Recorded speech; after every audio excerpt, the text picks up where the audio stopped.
Good morning, good morning, good morning to our listeners from around the world.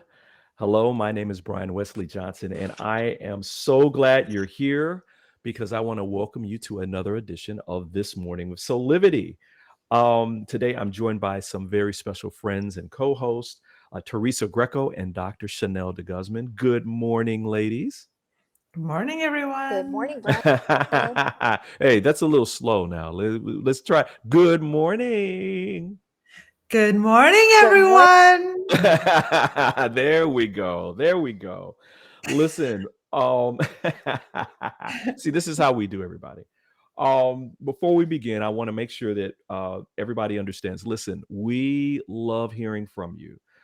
We want you to comment. We want you to ask questions. We want you to be curious. Give us your thoughts about what we're talking about during every single broadcast. And today is no exception because we have such a wonderful guest with us.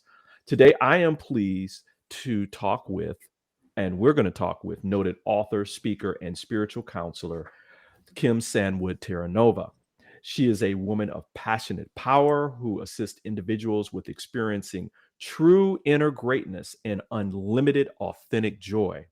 For over 3 decades, she has immersed herself in the application and practice of universal spiritual truth and wisdom. Now, in her wonderful, wonderful book, you got to go out and get this book, The Technology of Intention, Activating the Power of the Universe Within You. She shares her personal story of discovering the power of intention and how it unlocks the fullness of ourselves, transforming our world in the process. You can truly live your best life. And so, with that, it is my pleasure to welcome to this morning my dear friend, Kim Stanwood Terranova. Hello, Kim. Good morning, good morning, good morning. I'm so happy to be here with all of you. Absolutely, absolutely. We were just talking offline about you were on Soulivity Live with me a couple of years ago. And it was a very important show. We were talking about your book, but it was also a time at which is similar to today, where we were talking a little bit about George Floyd, Mhm. and people's intentions specifically around what was happening.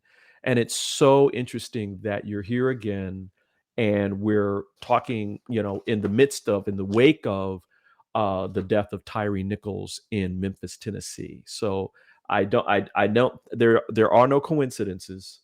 And so Correct. I'm glad that you're here, and we're going to talk again about intention.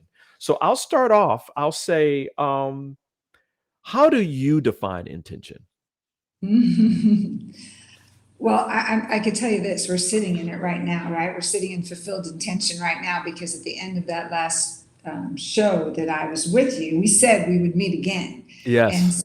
the power of what we place into the universal field of consciousness that's always creating, the power of it is when we give that universal consciousness clear intentions, then we're creating consciously all that we desire. So our intentions are our aim, our placing into that field of awareness what we desire, but doing it in a way without any expectation. So they're different than goals. Intentions are very active and they're activated by spirit through us. So it's an aim, a let go, a listening, and then we move our feet into action to land in fulfilled intention over and over again. Wow, I love that. I love that. I mean, it's so interesting to hear your definition of intention, as opposed to others. I like yours better. Well, thank you, Brian. But you remember we spoke about this, that this beautiful word is Yes. been used so frequently, and I'm so grateful for that. And a lot of times, like many other words we use, in our language, we're using it without truly understanding the depth of what the word means and the power Right. of it. My intention was, if we could all look at how do we play with intention, how do we create with it, because we're creating anyway, let's do it consciously. Absolutely. Absolutely. And I know Mhm. you love this subject, Teresa, because this is something that you use with your clients as well. So I'm gonna let you ask the next question. Thank you. So, yes, I was recently listening to something last week about first, we all have these desires within us, but it's not enough just to have the desire. We then have to move into intention. And so when we then moved into intention, which I appreciate everything you've shared, but I feel like some people fall off then. Or how do you stay committed to that intention that, you know, you you get to that step and maybe you make a couple steps, but to stay committed to it, I think is the challenge. So how do you, and we've been talking a lot about this, it being January and the beginning of the year. So it's kind of slid into a couple of our different conversations. So if you could share a little bit about, once you've moved into intention, how can we stay committed to that? Absolutely, Teresa. Thank you for that. I find that it's our human dilemma is consistency and staying in a pathway that really honors ourselves and everyone we're in life with. Just because, as we know, life gets busy, and the place to stay in intention is always, always, always a practice. It's I find it interesting that professional athletes, in my view, know this. They just consistently practice. Their body depends upon it, their career depends upon it. When we look at our lives, like our lives are honorable, it's an honor to be here and have a body. So if we can know, can I honor my life by staying consistent in practice? Now, Yeah. that could be so many things, but with intention, if we have an intention and we know it's to who knows, to say my intention is to honor my body temple and release any excess weight, or my intention is to cultivate deep relationships that are filled with communication, truth, and authenticity, either any intention of the sort. When we have that and we really observe it, meaning I don't care if we put a post-it on the wall, if we look at it in our journal, our actions follow the intention. So every Mm. day when we're in the midst of a full life, all we have to do is ask ourselves. Now, this takes seconds. So when people say, I don't have time, I'm like, this takes seconds. We just pause, and that's a practice. Pause, take a breath, another practice, and ask ourselves, is this action in alignment with that intention? If it's not, then we don't do it. Mm. If it is, then we move forward. Now, when we start to see that that can be an automatic response through practice, it takes time. I'm not saying it happens overnight. It takes a willingness to practice. And when we start to adjust, that practice does not have to be hard. We must just be willing. Wow. Thank You you. know, I'm gonna toss over to Chanel. Did you have a question, Chanel? Yes, thank you so much. It's so nice to meet you. Wondering your thoughts after you're setting the intention of allowing and detaching. Uh-oh, we lost Chanel, so she'll be back, everybody. Well, I'm gonna follow up with that question. Because I know a lot of people, you know, can be skeptical about intention, like not really believing it because it's like, well, that's just what we're thinking. That's not, it's not the five senses, right? What do you share with those people who may be on the fence, whether or not the power of intention is actually real? So when we can look at our lives and find areas where we are creating. So if I ask someone, have you ever been thinking about someone and all of a sudden they reach out and call you? And most people say, oh yeah, that's happened to me. Or have you ever thought of something you desired, and whether it was a day, month, or later, something showed up and it came to you and they go, oh yeah, that happened to me once. When we start to look at where we're already creating our lives, if we think we're this is gonna be a hard day, we create a hard day. When I could guide people to see where are you already creating your lives, but maybe unconsciously, and people could see that, then I could guide them towards what if you were consciously setting your intention. Now, Brian, that point you made about like those five senses, when we really aim for intention, it's based on qualities, not outcomes. See, where people I think get hooked, right, is if Right. they say, Yes, well, I yes. wanted that specific outcome. Well, specific outcome leads us to expectation. if I say, and that's going to lead to disappointment, because then we're still trying to control how it happens. Whatever one believes in, the universe, spirit, is unlimited. And it can bring us an outcome that is so much bigger than what we know in our present moment. So if you base an intention on qualities, so the qualities of having, say someone says, I need this, a certain amount of money. And if I say, okay, so what are those qualities? What is it going to feel like? What will your life be like? And if they say freedom and peace of mind and knowing my family is cared for, I could move with ease. Those qualities are what we stack into that intention. My intention is to call forth financial abundance, knowing my life is filled with ease and grace and all our needs are met. That's an intention. Gotcha. It's not based on by a certain day at a certain time, I have to have a certain amount of money. That's an expectation. That makes sense. Right. Teresa, you had a question? Yeah. Oh no, go ahead. Go up. Sorry. You had one more thought. Go ahead, Kim. Oh, I was just, I think when, who was about to ask me about something about detachment, the piece where we must learn in intention is that we have to let go of it. So we can't, we must set the intention, let go.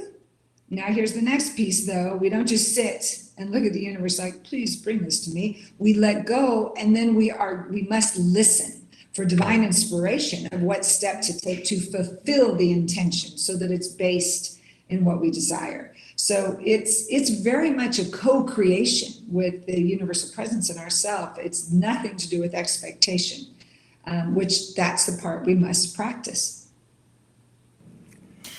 Yeah, I was tying into, I think what Chanel was going to ask is about surrendering and and allowing. And so how does that component play into when we're setting the intention in that, you just ended off there saying about now allowing also the universe to play its part by showing signs and symbols of where we have to move. But is it, can we also allow and surrender to the fact that it's also going to have things moving on behalf of us without action? And not, meaning that we don't have to control every piece of this little puzzle, that I can release into the universe and that it can do some things for me, because I'm like, geez, if I'm going to have to do all the steps and wait for guidance every time, this is hard. Like there are just some things that you're like, I need things that are outside of my control to also come into play here. So how does that fall in? Because if I have to wait for guidance for every step, it's too much. Yes, I hear. So Teresa, let me clarify that. This is why I love conversation so much, and thank you all for having it every morning. Because when we are in conversation, we can clarify. Wait, this is when I say let go. That's surrender and allowing. So that the state of I set my intention. It's clear. It's based in qualities, not outcomes. It's in the present moment, positive language. As I let go, I'm absolutely surrendering to the power within to move through me. So I'm listening, but yes, you bet, Teresa, the universal presence is already moving things into alignment for that to come to us. Perfect example is Brian and I setting 2 years ago, we had an intention to have another conversation that was meaningful. And here it is. Today, we didn't name it's going to be a certain day, a certain time, but we were willing to listen and simultaneously in our allowing and surrendering, watch the universe bring it about at the perfect moment, which requires trust. We don't want to leave that element out. Surrendering and allowing requires a level of trust as well as listening does. So they all work hand in hand. And I think that's where people get jammed up, right? About the law of attraction is that we want it showing up now. Exactly. We don't want it showing up in divine timing. We want, and then when it does start showing up in our timeline, then people fall off, and this is not working. Great. You're whatever. Exactly right. You're exactly right. And that's part of our human dilemma. And I speak to this a lot, that we We're in a society that is filled with technology that absolutely helps us. We're using it this morning to be together, right? Wow. And at the same time, technology that helps us this is my own thinking on this, has got us a little unconscious of we're expecting things with speed, because here we can ask Siri anything and in seconds we have the answer. So in our lives, we must cultivate the consciousness that holds that intention while the universe co-creates with us to bring it to us, which means often many things have to move out of the way for that intention to be fulfilled. And what are we cultivating for us to be a good receiver to catch it when it comes? If we be interested in, we want to cultivate a consciousness that's ready for that intention to land. So it's patience and trust and faith, and to practice again and again and again. Wow. Well, speaking of practice, I think we're going to take a quick break. But when we come back, I know these, but I think our audience isn't introduced to them. The 3 power pillars of intention. I want you to talk a little bit about that when we come back. So everybody, we're going to take a quick break and we'll be back in 60 seconds.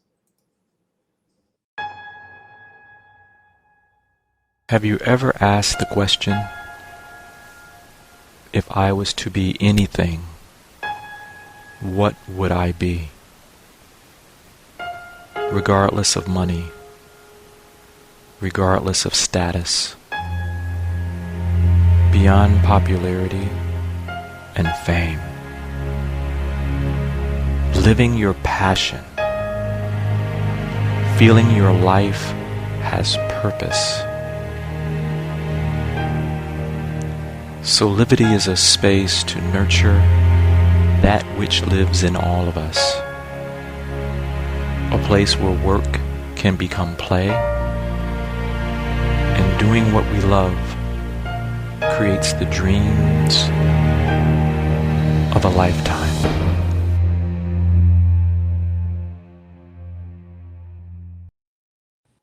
And welcome back to This Morning with Soulivity. We are joined today with our very special friend, Kim Stanwood, Terranova. Hey, Kim. I'm so happy to be here with all of you. I know. I'm smiling from ear to ear. This is such an important subject. We don't talk about intention enough.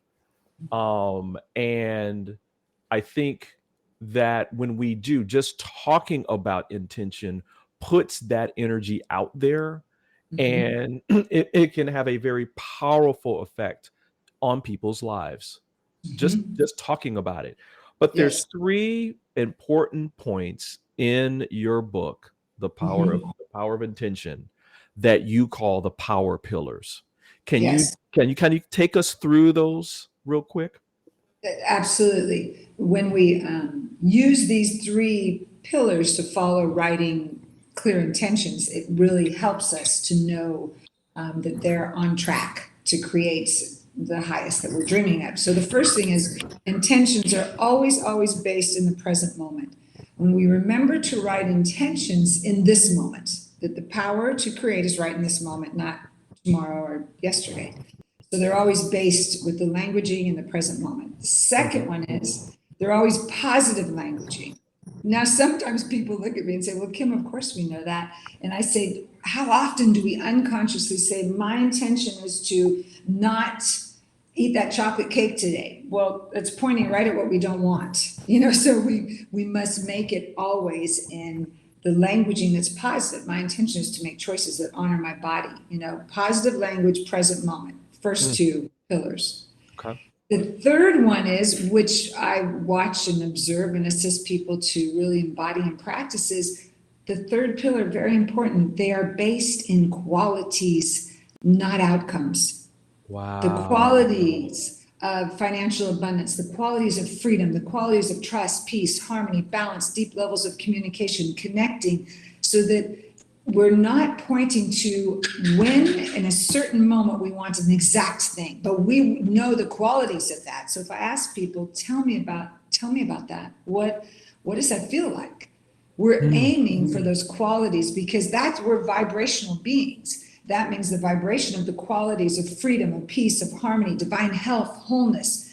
That vibration of wholeness is going to attract the energetic of it right back to us versus I want to lose 5 pounds or I want to, have surgery in a month. Well, then that prayer would be for healing and wholeness right now. Right now. Wow. We must keep it in the present, positive language based in qualities. I know you made this move, a beautiful move, to the island of Costa Rica. Mm. And I want you to kind of talk a little bit about the intentions behind that, because there's an energetic strength that is emanating out of Costa Rica right now. I think it's a very special place.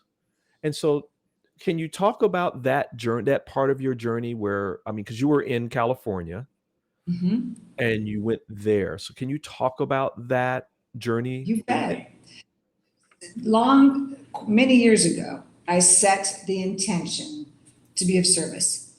I didn't know how that was going to unfold. I knew I wanted to, this gets me emotional, to be of service to humanity, to participate on a very awakened level. And the question of how can I serve, what's mine to do, what's mine to be in the presence of the present state of the world was very important to me. And my listening, because now I didn't even know that the Rhythmia Life Advancement Center was being developed at that time, but I was on a spiritual path for, my entire adult life. And my teacher, Michael Bernard Beckwith, had come to me and said, and I was teaching at Agape University and had full practice in California. And he'd said to me, I want you to go down and we're partnering with a wonderful man, and we're opening a center in Costa Rica to assist humanity to grow and heal. And I want you to go down there and teach the program. And at the time, I came back and forth for the first few years, California, Costa Rica, back and forth. And then, interestingly enough, as you remember, Brian, my home and retreat center was caught in the Southern California fires and burned to the ground in one evening. And suddenly then, where I couldn't see, how could I move to Costa Rica? They're asking me to move down there and teach and be the lead teacher full time. All of a sudden, it was like, well, I don't have a place to live. Now I can giggle about it, but it was part of my path of healing. Is the next step was to be here and be teaching full time. And I said yes, because then the path became clear. And so I'm very, very honored that I have, like close to 100 people a week that change every week from all over the world that I get to assist with teaching and assisting their healing, their inner wake up, as well as still lead retreats in different places in the world and speak to different businesses and corporations. So I have the flexibility to travel around and still be here teaching. And it's all fulfilled intention that I asked. I want to be of service. Show me where that will be. Wow. Yeah, see, that's why I asked that question. I think this goes to part of surrender. Absolutely. where our brains are like thinking that can't possibly work, right? Right. What do you mean you're going to move? You've never been to Costa Rica. What's it going to be like? And all these fears and anxieties start popping up. And packing up 2 huge bull mastiffs to come with me. that was complete. That was complete intention. Reverend Michael asked me to do an entire sermon on getting, the intention to travel with 2 bull mastiffs to get here on that plane. And I did. And it's all true. But it's every step of the way is intention. So I think that the wonderful thing to continue to I continue to celebrate in my clients' lives, my family's lives, is as we aim with an intention, whether it's to be of service, to heal my body, to assist my children through all that they're in the midst of, to communicate more deeply with my family, to find balance, whatever our intentions are. We are always co-creating. Nothing is too big for the universal field. Nothing. Wow. Our minds at times can think, oh, like you just said, Brian, well, how would that be? When we let go of the how, and as Teresa said, let go to, like, we must surrender and simultaneously listen for guidance. So they're all working together. I was listening when I got asked, and the owner of Rhythmia said, Kim, I know this might be a bad time, but your house burned down. And do you think you could move now? It was like, you know what? Wow. I'm listening. And you're right. This is actually a good time. So, it activates all of our senses. Actually, we must listen, but we're in surrender and we're still aiming to consciously create. Michael Beckwith says it this way in the foreword of my book, and I love this. He says, in our world right now, there's an intention deficit disorder. Wow. Meaning we're not activating the power. And why not? Because we each have it. Every single one of us has it. No one's left out here. Teresa, I feel like this is Sunday and not Monday. Yes, right. That's true. I needed to listen to this yesterday. Absolutely. We could listen to this every day. I know, right? Oh my Yes. goodness. Yes. Oh my goodness. I know, Teresa. Yeah, you had I a love question. this conversation. Teresa, what? Tell me. So, Kim, when you talked about pillar number 3, this is something that I've been struggling with. So I agree that we should be focusing on the qualities and embodying the vibration of those qualities. And that, I hear Abraham Hicks talk a lot about being the vibration of the things, let's say, that you want to manifest in your life. Yes. The goals and aspirations we have, and to draw these things to you like a magnet, that we are always emitting a signal. We're emitting a radio signal, but we are also a magnet for those things that are of that same vibration. So yes. I'm listening to this and I'm like, well, my things aren't showing up. So what station am I tuned to? Like, what vibration? Because I feel pretty good. Like, I would say that I'm vibrating at a pretty good energetic level, that, I am pretty much on this level of light and love and happiness. I'm a happiness life coach. And so I am very conscious of my vibration. And I also see evidence of the things that are in my life that are a match, and I continue to attract more of those things. But and I think that's like a lot of the core messaging. But my question is, because I'm a little more deeply steeped into this, my question is, how do I, aside from the things that are coming into my reality, because I also believe, in that I've sowed seeds for things that are going to come up in divine timing when it's right for me. Yes. Those seeds are going to blossom, and I'm going to see the fruits of my labor and the fruits of what the universe has in store for me.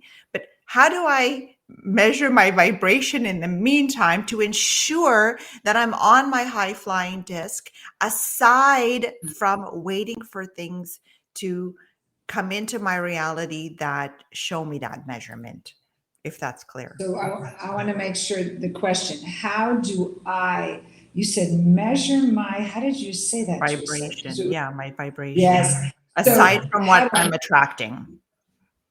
How do okay, can I ask you a question? Yes. Your practice of connection to source, is that a daily practice? Yes. Yes. Great. And as it is a daily practice, in that time, whatever that practice is, prayer, meditation, visioning, whatever yours is, do you feel that connection, that vibration of connection with source? Yes. Beautiful. Amplify that. In other words, We don't have to measure our vibration. We get to lean in. We get to, because a measurement, we're still looking for something, Teresa, right? We're still looking. Yes. So when we lean in, I will say this a lot, is like, and it comes up when I pray, that I hear Spirit praying through me, that I am in a state of surrendered and leaning into the presence, so that that vibratory field leads in my life, but it's moving through me. It's not just Kim, the physical body. That vibration is leading because I'm leaning and letting go. I believe surrender is the stance of a spiritual warrior, and I believe it is a beautiful place to be in surrender and activated. So the vibration is that connection of source. And when I'm teaching at times, Teresa, I so desire and call forth that vibration, that I'm interested in listening to that more than anything else. And so that moves through me and things begin to manifest. And when they don't, in my timing, the humanness of Kim, then my commitment is to lean back in and ask the next question. Another practice: what gets to be cultivated in me? What quality gets to be cultivated in me while this comes through me? So that it takes my attention off what's not there and brings me back to something's being cultivated, because I trust Spirit. And I trust Spirit so much that I'm busy about cultivating the consciousness that to know and accept that it absolutely is coming. It's actually sitting right next to you right now, right with you. And it's that place of, I'm going to catch it. I'm going to catch it. And so that I could also interrupt any sense of doubt when it comes up. There's where my practice goes. Wow. Woo. Thank you. Woo. Woo. I think we need a break on that one. I'm over here sweating like, woo. That's going down deep. Well, you have me crying on this end, because it was exactly what I needed to hear. Was exactly what I needed to hear. Holy so thank water. you so much. That's holy water. That's Thank nothing you. but holy Thank water. Listen, Thank you for I want to asking keep, aloud. yeah, absolutely. Teresa, thank you for that. Because I was feeling that too. I was feeling, because I think we oscillate sometimes. And we're because our normal is that we're always in expectation, right? We're expecting Yes. something from the outer to come in and change our life, right? Well, we're taught And that, and it's yeah, acceptable in our. exactly. Sorry to interrupt you, but it No, is no. acceptable in our society. So we must have compassion for ourselves, that we are in a world that's built with expectation. We are here to continue to wake up in it so that we don't slip through it, because we bring our consciousness to it. And so it's a compassion that, oh, yes, I got caught in expectation. What's my practice? The beautiful thing is, the second we see we're caught in expectation, all we have to do for all of us is say, okay, what's my intention? Intentions keep us out of expectation. You know, we're going to take this break, but when we come back, you said something that I try to remember in my own spiritual practice, and that is cultivating the warrior within and being that that conscious creator. I want you to tell us a little bit about how you do that in your own life, and then how do you teach others to be spiritual warriors, not fighters, warriors, because there's an important difference. So we'll talk about that when we get back. But everybody will be back in about 60 seconds.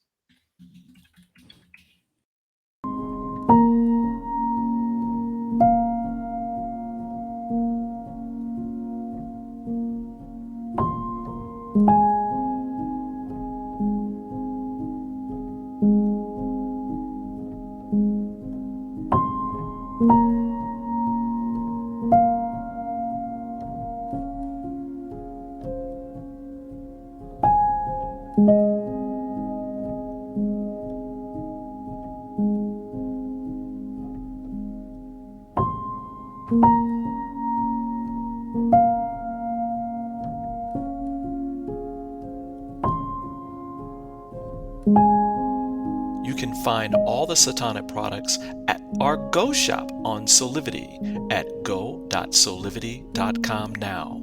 Shop for beauty products, skincare, hair care. It is all there at the Go shop Go shop Soulivity. And good morning to all of you from around the world. We're back with This Morning with Soulivity and my beautiful co-host, Teresa Greco, and my very special friend and guest, Kim Stanwood Terranova. She's talking today about her wonderful book, The Power of Intention. And we left off where I've heard another spiritual mentor of mine, Iyanla Van Zant, talk Mm, about love being her. a spiritual warrior, right? And that most of us we try to fight our way through life, but that's not being a warrior. Can you tell us your own uh, definition, take, and the lifestyle that you have around being a spiritual warrior? Thank you for that. Oh, wow. I believe each of us have come here to stand in our lights, the Mm. divine source of all that is, and be, not do, be what we Mhm. came here to be.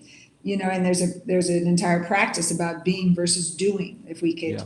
be first, be, and then move into our to-do list, we are bringing all of our spiritual activation with us, because when we become beers, we're leaning in again to what I mentioned earlier. We're leaning into source energy.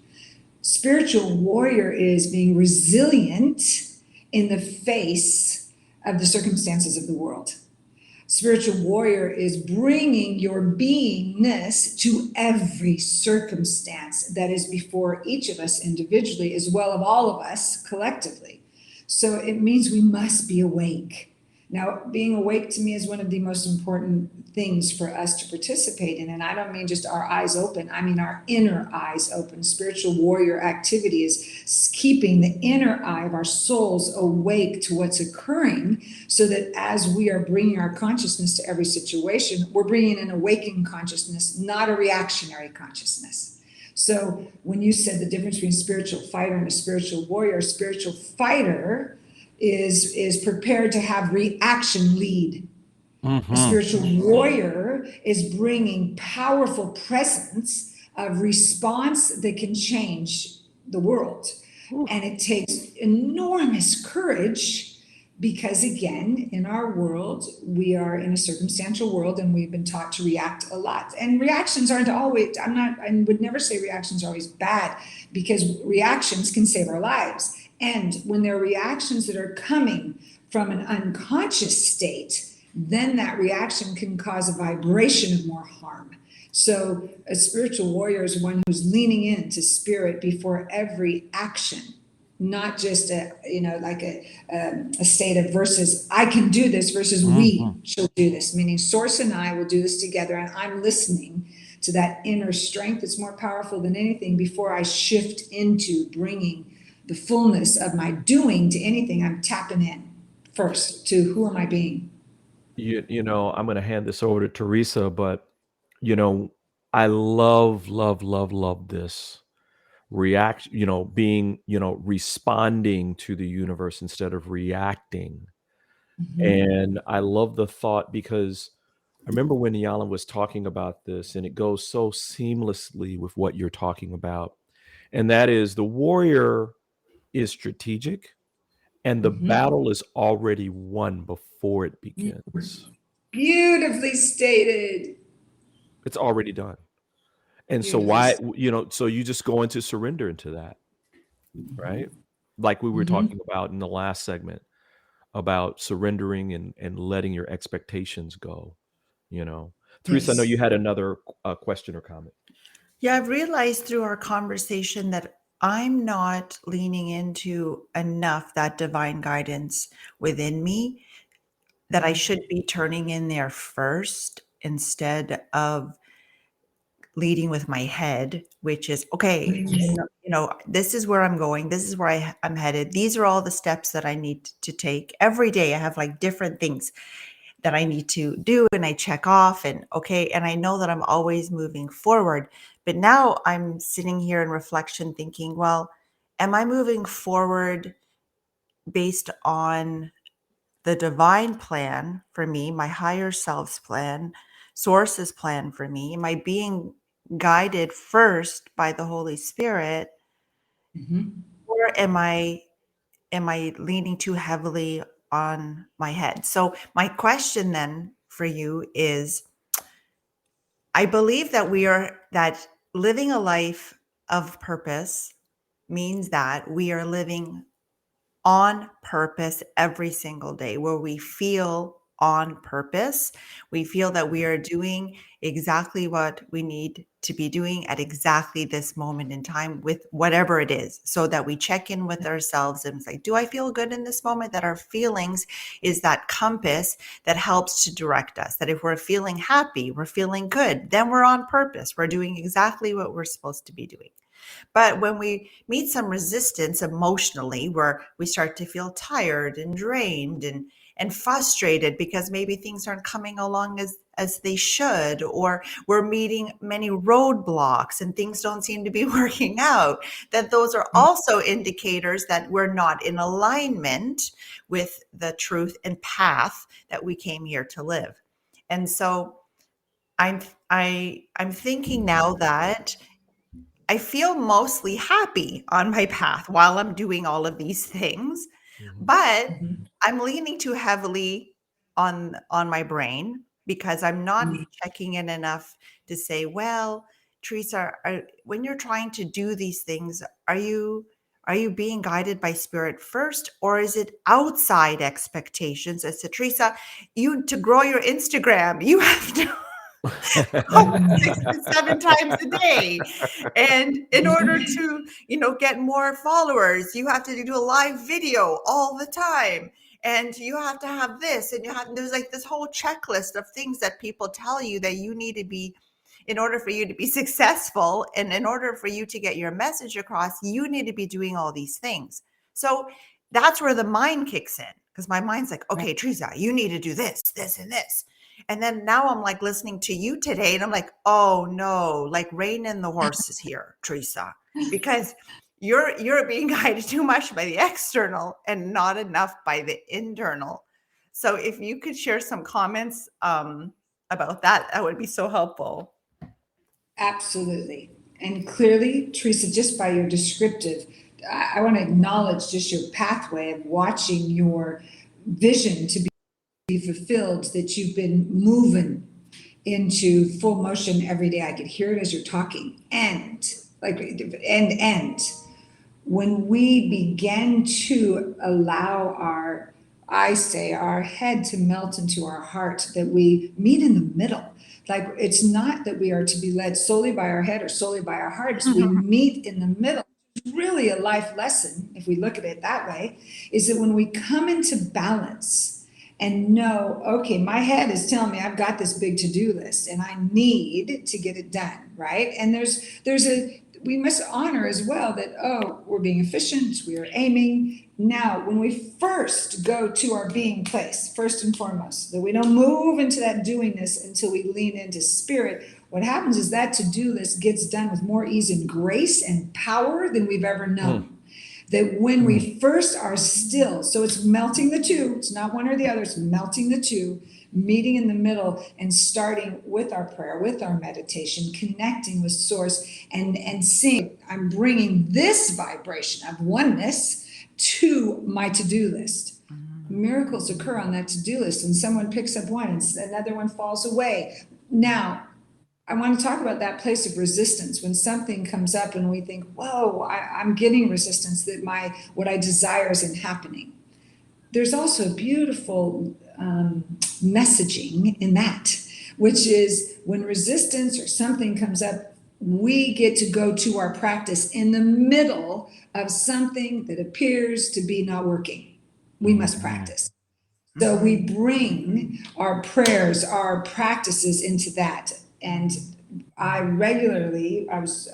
teacher brought this to me years ago, and I still use it with all my clients today, that is the moment when resistance is present, that I go within and ask the question, what is growing, what must grow in me right now? So if I'm facing challenge, because all the feelings, emotions get to be honored. And if I'm joyous 1 minute and all of a sudden, I just felt a wave of grief and sadness. or a block that this certain pathway hasn't come to me yet, then I get to bring to the situation, what must grow in me? What is my growing edge right now? And it could be compassion, it could be gentleness, so that I lean back into source again, Teresa, to that place of, okay, I'm leaning in spirit. What's my growing edge? And I listen. I ask the question, I listen. And if it is, Kim, just be gentle with yourself, or flexibility, or be patient, then I bring that to my intention, and to add flexibility, patience, to know that spirit has heard my call. Spirit's heard it. And if what am I to cultivate while it gets here? That answer gets to me. What has to be moved for that to get to me? Where it's appearing as resistance. But instead of me doubting it, I'm going to lean in again in the center of it. Does that make sense? Yes. So thank you so much for the reminder. Thank you. And this is what we need, is these constant reminders to keep us on path.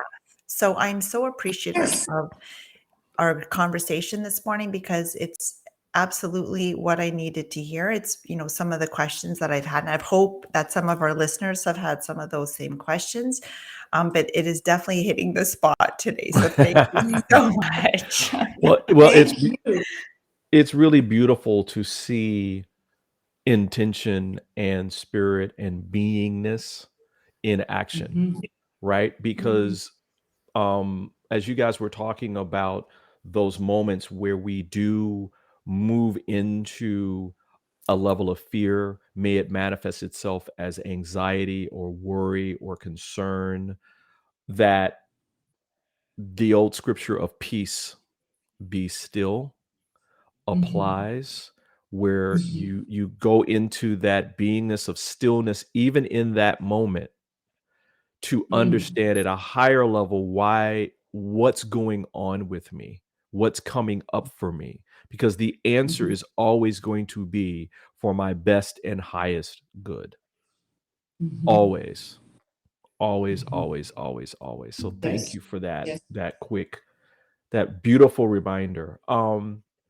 Listen, everybody, we're going to take another quick break. And when we come back, I'm going to ask him about just some regular everyday tips that we can use to stay and use the power of intention in our lives. So we'll be back in about 60 seconds. 6 years ago, when I started Soulivity, my vision was to support everyone in improving their life through the discovery of their passion and purpose, so they could become the best version of themselves, to battle fear and ignorance, and create a better world today.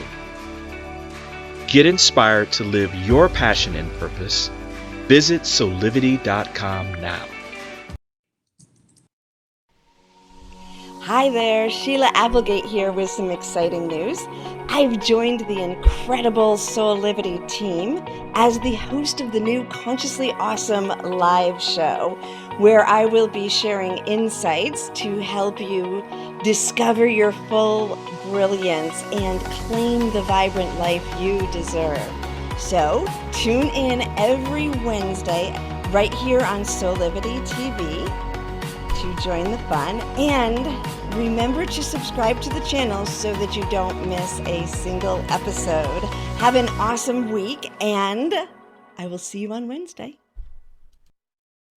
And we are back with more this morning with Soulivity with our beautiful and soulful guest, Kim with Terranova. She's the author of The Power of Intention. And Kim, you were going to give us some tips that we can use every single day to stay grounded in our power, right? In this power of intention to create the best life that we want to live today. So what are some tips you can give us? Oh my goodness. Can we talk for a couple hours, please? Because, practices, I love what you're saying. Tips to me are practices. And there's so many. Sometimes, when I have a whiteboard, I'll be writing them on the board when I'm teaching. And I feel the whole board, because tips are anything that gets each of us centered again. So I'll say to people, what gets you back to center? So for, it could be hiking, that could be, that could be someone for, it could be taking a deep breath. But in the moment of a full life, if we would honor ourselves by truly just that, taking a huge deep breath wherever we're at, it interrupts the pattern of expectation or looking outside of ourselves at circumstances. So daily taking huge deep breaths in the midst of conversations before you have a conversation, going outside as often as possible, grounding your feet to the earth, connecting. Before we had this show, it was 5:30 in the morning here. I was outside. Wow. Standing with my feet in the earth, blessing the trees, blessing our conversation today. For myself, I don't start any interaction without a prayer and an intention. So we can set intentions. That's a super simple, wonderful practice before you're walking into a meeting, before you pick up a phone. Pause, another practice. This is like 5 or 6 of these coming out right there. Like, just pause, the power of a pause before we pick up our technology to react to someone's text or to call someone. Just to pause and say, what is my intention before I send this? And if we know my intention is to be clear and authentic and honest, and then review what you just texted before you push send. I mean, there's so many opportunities to set an intention, be present with a pause, take a breath, ground our energy, prayer before we walk into a situation. That's just a few. And then one, I'm going to really encourage, this is in one of the last chapters of my book, but anyone who isn't writing an acknowledgement journal yet, I completely invite everyone to. The power of acknowledgement, that we can start to see ourselves rightly.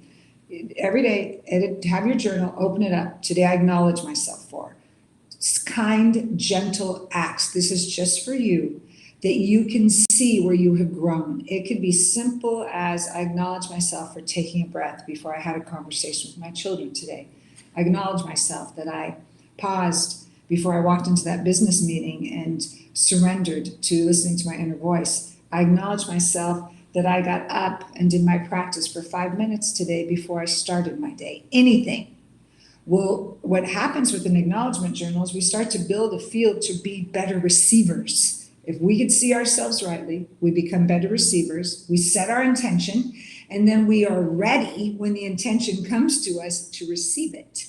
And I'm giving you a super short version of the acknowledgement journal, but it's very important and powerful. Woo. Brian, do you see why I'd like a few hours to talk about tips and practices?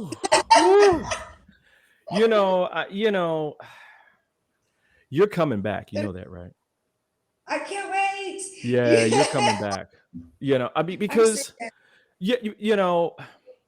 I cannot stress to our audience more that this commitment to pure intention, starting with being grounded in the river of the universe, this universal power and guidance every single day, will change your life.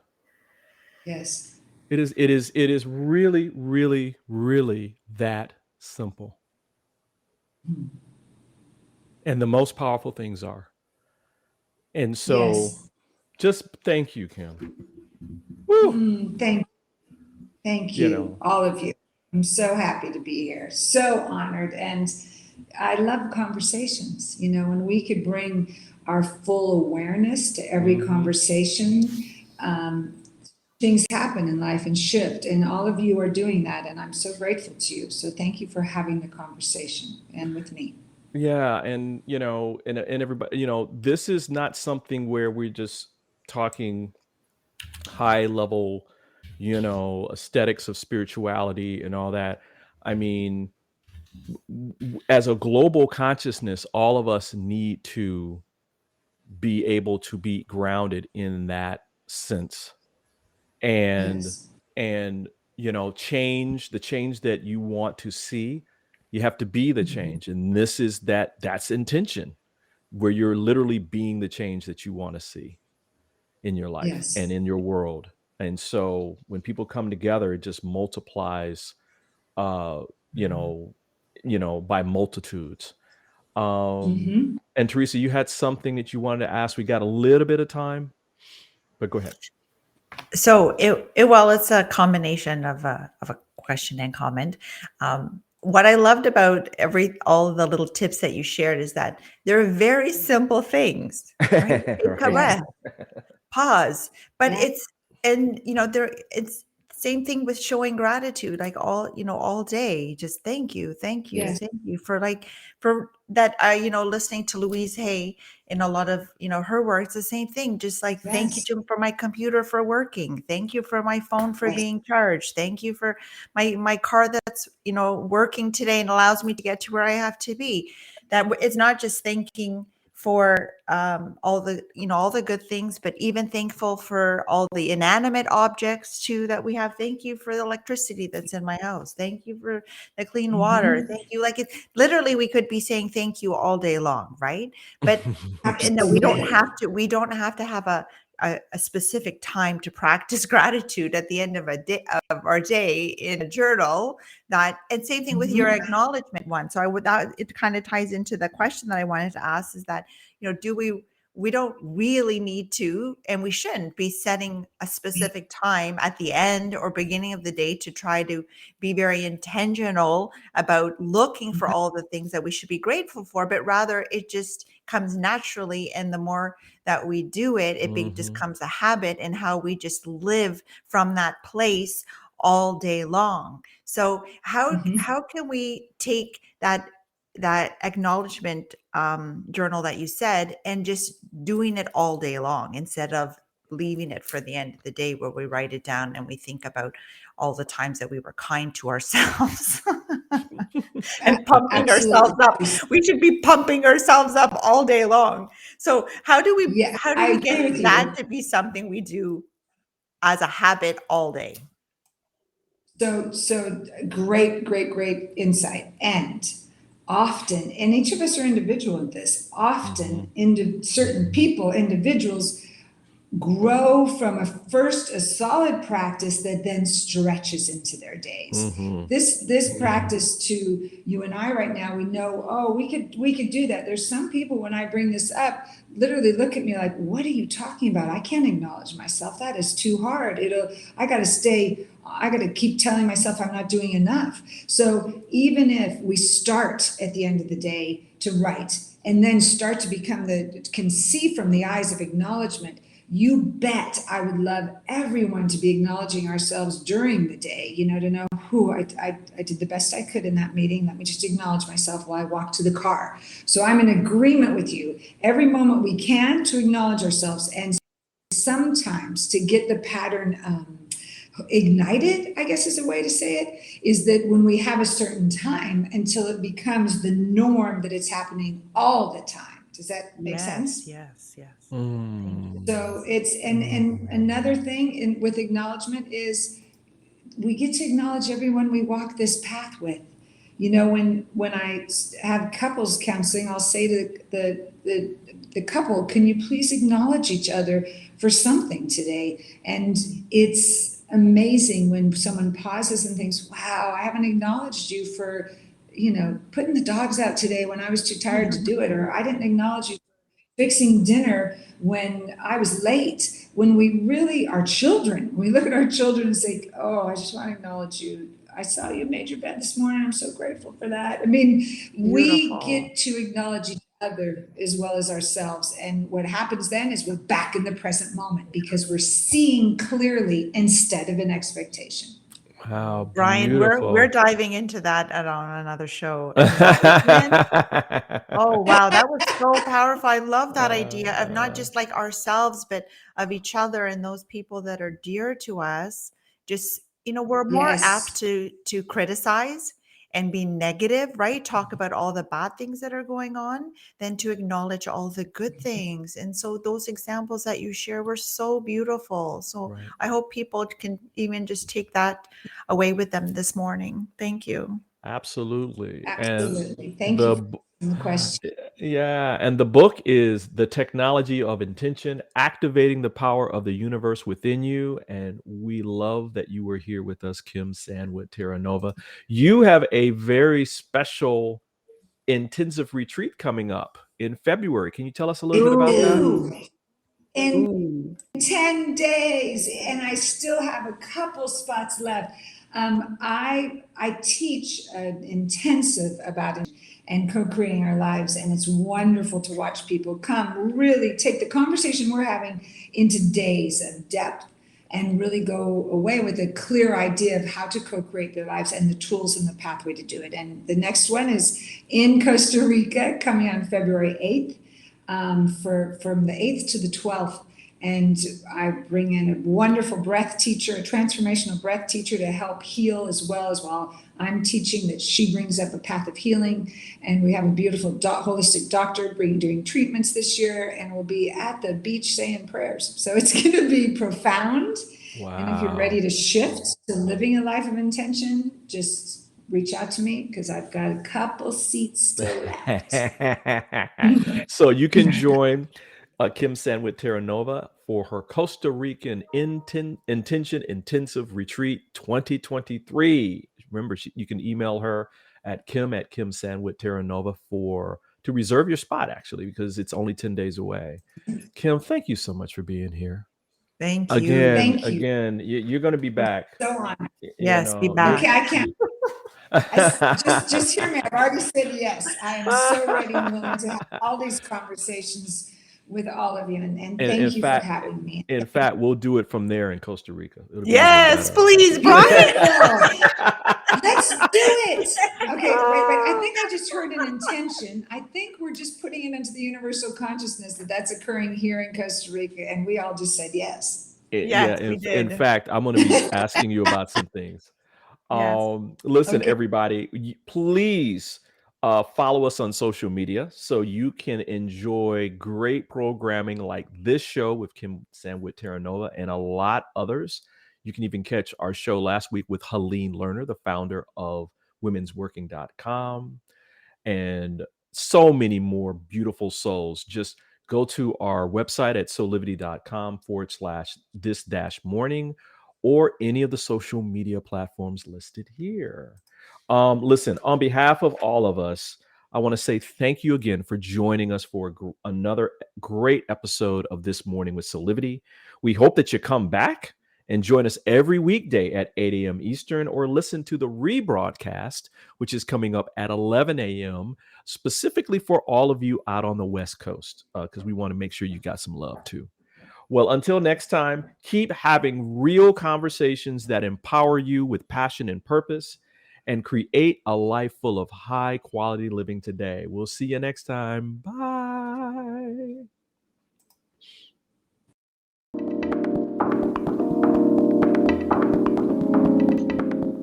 This work is subject to copyright owned by Affinity Global LLC. Any reproduction or republication of all or part of this is expressly prohibited unless Affinity Global LLC has explicitly granted its prior written consent.